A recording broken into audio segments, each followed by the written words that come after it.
Olá, meus amores, professora Ana Flávia. Hoje iremos estudar o capítulo 6, Espaço Industrial Brasileiro. Hoje, na nossa primeira aula, iremos abordar sobre café e o início da industrialização no Brasil.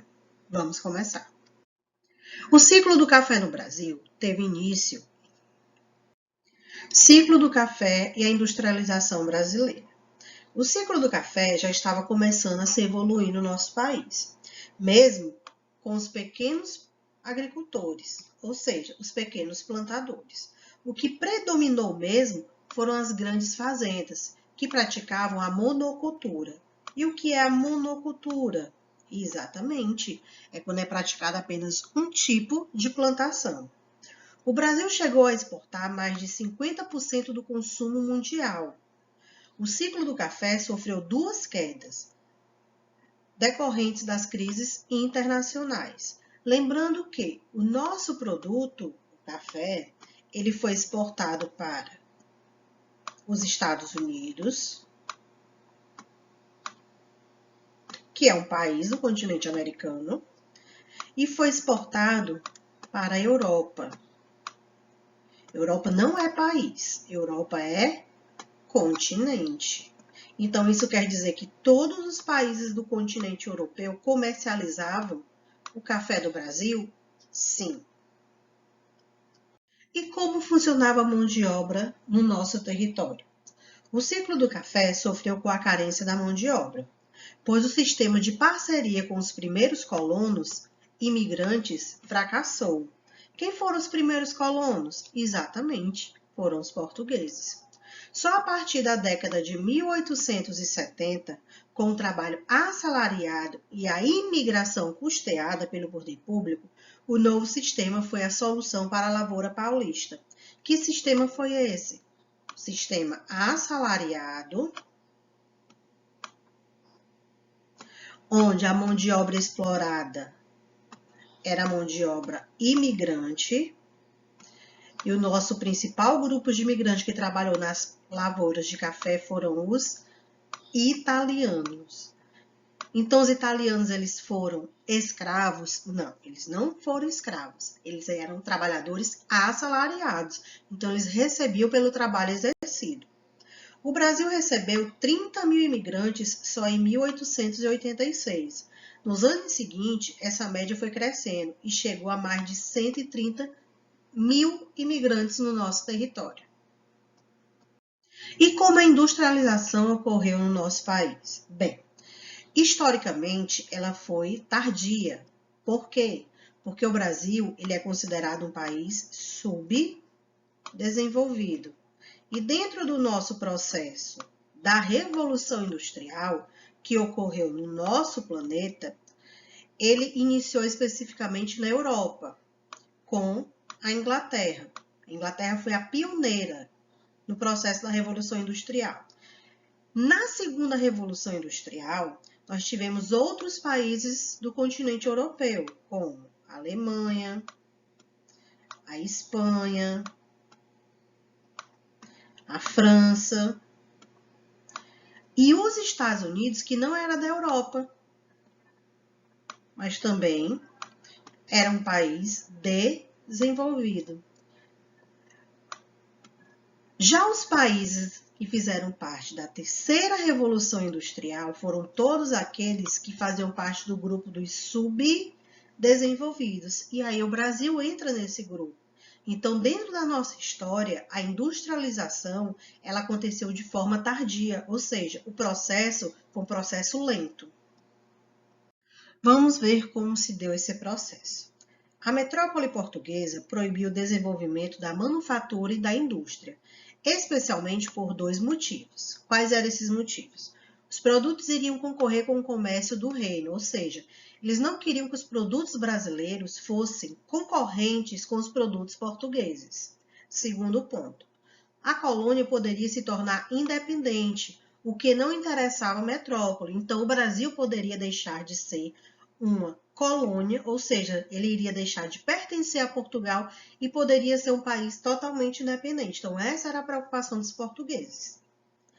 Em 1808, com a vinda da família real para o Brasil, o regente Dom João tomou algumas medidas que favoreceram o desenvolvimento industrial. Entre elas, a extinção da lei que proibia a instalação de indústrias de tecidos na colônia, ou seja, Dom João proibiu a industrialização no nosso território, a liberação da importação da matéria-prima para abastecer as fábricas, sem a cobrança da taxa de importação. Então, os produtos que fossem sair do Brasil, eles deveriam pagar uma taxa, um imposto, em cima da matéria-prima. Essas medidas não surtiram o efeito esperado, pois o mercado interno ainda era pequeno. Estados e governos estavam ligados a pessoas que desenvolviam atividades agropecuárias. O que é uma atividade agropecuária que a gente já viu em aulas anteriores? Exatamente, o processo da agricultura e da pecuária praticado dentro de um mesmo espaço. Dessa forma, o Brasil chegou ao fim do século XIX sem completar sua primeira revolução industrial, que só ocorreu em 1930, 100 anos depois da que ocorreu na Inglaterra. Mais uma vez, a Inglaterra foi a pioneira, foi o primeiro país a desenvolver a revolução industrial. E 100 anos depois, o Brasil deu início ao seu processo de industrialização. Fatores da industrialização no Brasil. Vários fatores contribuíram para o processo dessa industrialização. Vamos conhecer um pouco cada. A exportação do café gerou lucros que permitiram investimento na indústria, certo? Os imigrantes estrangeiros traziam consigo as técnicas de fabricação de diversos produtos. A formação de uma classe média urbana consumidora estimulou a criação de indústrias. A dificuldade de importação de produtos industrializados durante a Primeira Guerra Mundial estimulou o crescimento da indústria também no Brasil. E agora vamos entender um pouco qual a importância de Getúlio Vargas e Juscelino Kubitschek no processo de industrialização no Brasil. O primeiro governo de Getúlio Vargas, de 1930 a 1945, foi decisivo para a industrialização no nosso país, pois ele conseguiu tecnologia e financiamento dos Estados Unidos para a construção da Companhia Siderúrgica Nacional, em Volta Redonda, no Rio de Janeiro, que só começou a produzir em 1947. Outras usinas foram implantadas, abrindo novos caminhos para a nossa industrialização. De 1930 a 1955, se desenvolveu setores da indústria de bens de consumo não duráveis, como calçados, roupas e alimentos, e os duráveis, como móveis e automóveis. Entre os anos de 56 a 1980, ocorreu a implantação dos setores mais diversificados de bens intermediários, ou seja, o nosso processo de autopeças de montadoras, onde no Brasil, um dos principais polos tecnológicos começou a se desenvolver na década de 50 ainda, no município de São José dos Campos, onde foi instalado o Instituto de Tecnologia da Aeronáutica, mais conhecido como ITA. Na década seguinte, instalou-se o Instituto Nacional de Pesquisas Espaciais, o INPE, responsável pela construção de satélites espaciais. Dentro da nossa industrialização, temos também um porto digital, que foi criado em 2002, com investimentos do governo do estado de Pernambuco, de empresas privadas do setor de TI e de universidades locais, que abriga centenas de empresas do ramo de tecnologia. Todas são voltadas para o desenvolvimento de software, para a gestão empresarial, solução para o mercado financeiro, para a área da saúde, entre outros. No local estão instalados, por exemplo, Microsoft, Samsung, Motorola. Foi reconhecida como o maior polo tecnológico do Brasil, localizado aonde? No estado de Pernambuco. Nas universidades brasileiras, formaram-se também centros de pesquisas ou polos tecnológicos em vários ramos de conhecimento. Juscelino Kubitschek, mais conhecido como JK. Juscelino, na sua campanha presidencial, ele tinha como objetivo o plano de metas para desenvolver o Brasil, 50 anos em 5 anos. A coordenação global da política econômica do governo de JK era feita com base no plano de metas. Apresentado na campanha eleitoral, O plano definiu os principais objetivos a serem atingidos, agrupados em 5 setores: a energia, transporte, indústria, educação e alimento. Numa época de petróleo barato, o plano de metas fez a opção pelo transporte rodoviário. Foram construídos 20 mil quilômetros de estradas de rodagem, a maior com a capital nacional privada. E a nossa maior estrada federal é a BR-116. A produção de petróleo saltou de 2 milhões de barris em 55 para 30 milhões em 60. A produção de aço, que era de 1 milhão e 150 mil toneladas, chegou a 2 milhões e 500 mil toneladas em 1960. No setor de bens de consumo duráveis, foram instaladas inúmeras fábricas de automóveis e caminhões como Mercedes-Benz, Volkswagen, General Motors e Ford. O plano de metas teve origem em economistas da Comissão Econômica para a América Latina e do Banco Nacional de Desenvolvimento, considerado o primeiro plano global de desenvolvimento da economia nacional. Foi a espinha dorsal do nacionalismo desenvolvimentista pretendido por Juscelino Kubitschek, ou seja, desenvolver industrialmente o nosso país. O plano de metas também definia os principais objetivos a serem alcançados, como a energia, transporte, indústria, educação e alimento. Nessas duas últimas, ou seja, na educação e alimento, as metas não foram atingidas, o que passou despercebido diante do sucesso de outras. O sucesso do plano foi possível, em grande parte, graças à criação de órgãos da administração, ligadas diretamente ao presidente da República. Eram os grupos do trabalho e execução, como GEICOM, Grupo Executivo da Construção Naval, e o GEA, Grupo Executivo da Indústria. A realização do plano de metas. Ao assumir a presidência em janeiro de 1956, Juscelino tratou logo de implementar o seu plano de metas, com seu lema 50 anos em 5. Juscelino levou o Brasil a diversas transformações.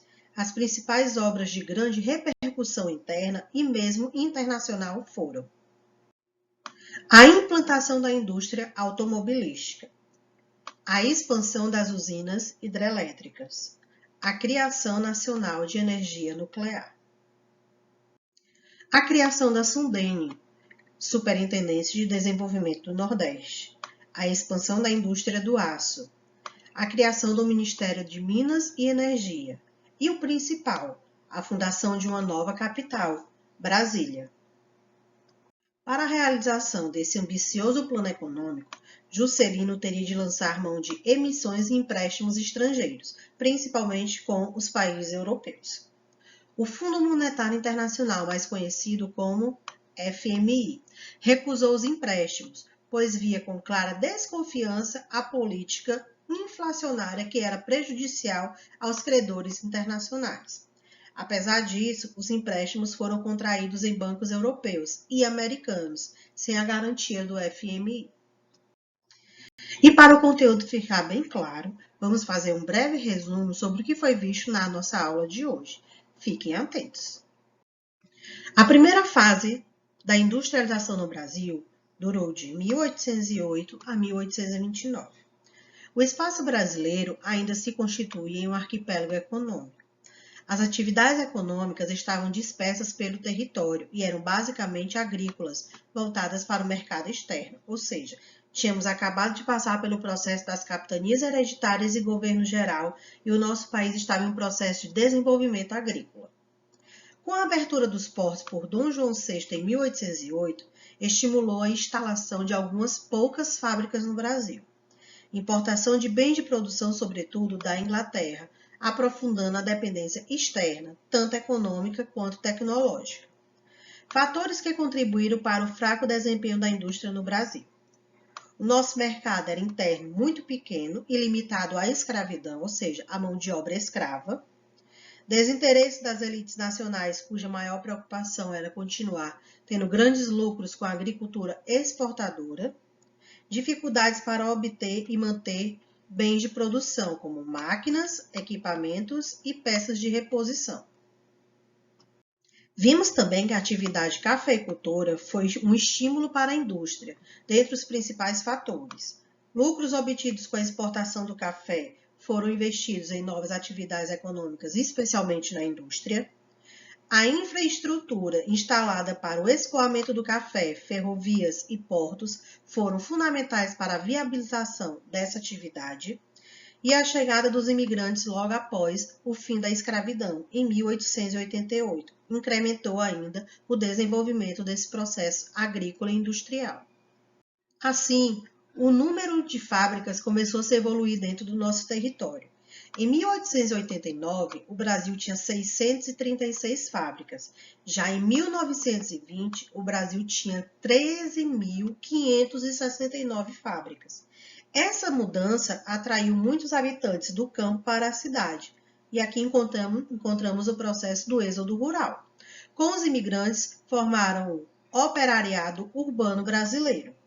Nesse período, as leis não garantiam justiça aos trabalhadores em geral. Nas fábricas e no campo, vigoravam péssimas condições de trabalho e de vida. Essa situação era consequência também das tradições da sociedade escravista, que não tinha o costume de tratar bem o ser humano.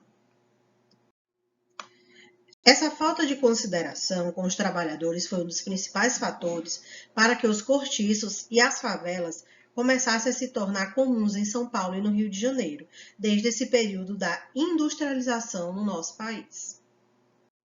E a nossa segunda fase durou de 1930 a 1955. Vimos que a segunda fase está relacionada com a crise econômica de 1929, que gerou uma drástica redução na atividade cafeeira, até então carro-chefe da economia nacional do país. Vários fatores aceleraram a industrialização no Brasil.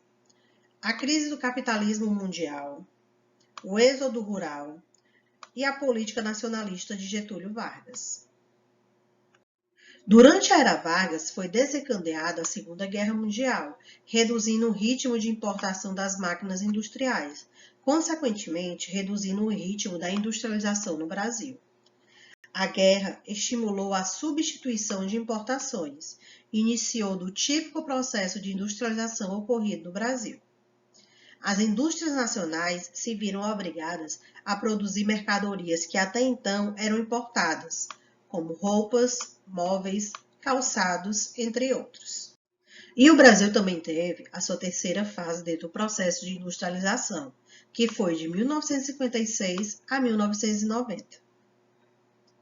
A nossa terceira fase iniciou no governo de Juscelino Kubitschek, mais conhecido como JK, de 56 a 61. Uma das medidas econômicas marcantes do governo de JK foi a abertura das fronteiras dos países aos capitais estrangeiros, como vimos anteriormente, aos países da Europa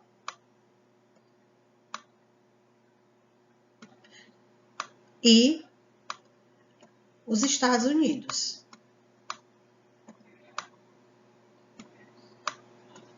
Os grupos estrangeiros pagariam menos impostos, além de descontos e prazos maiores para a quitação. Agora você deve estar se perguntando, tivemos quarta fase? Sim. O Brasil, dentro do seu processo de industrialização, teve a quarta fase. Aliás, estamos nessa fase. Iniciou em 1990 e dura até hoje, através do processo de globalização. E vamos entender como está essa nossa quarta fase.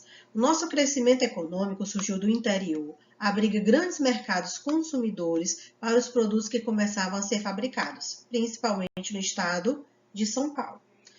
Situação geográfica estrangeira, elo de ligação entre ferrovias cafeeiras e o Porto de Santos, que foi o início do nosso processo de industrialização. Produção agrícola e aqui a nossa exportação. Fatores locacionais. Quais são os fatores importantes dentro da nossa industrialização hoje? Capital, ou seja, terreno, infraestrutura e maquinários. Matéria-prima e fontes de energia. Mão de obra e mercado consumidor. E aqui chegamos ao fim da nossa primeira aula do capítulo 6, Espaço Industrial Brasileiro. Fiquem atentos aos prazos das atividades, a entrega dos TDs na escola. Até a próxima, um cheiro no coração de cada um.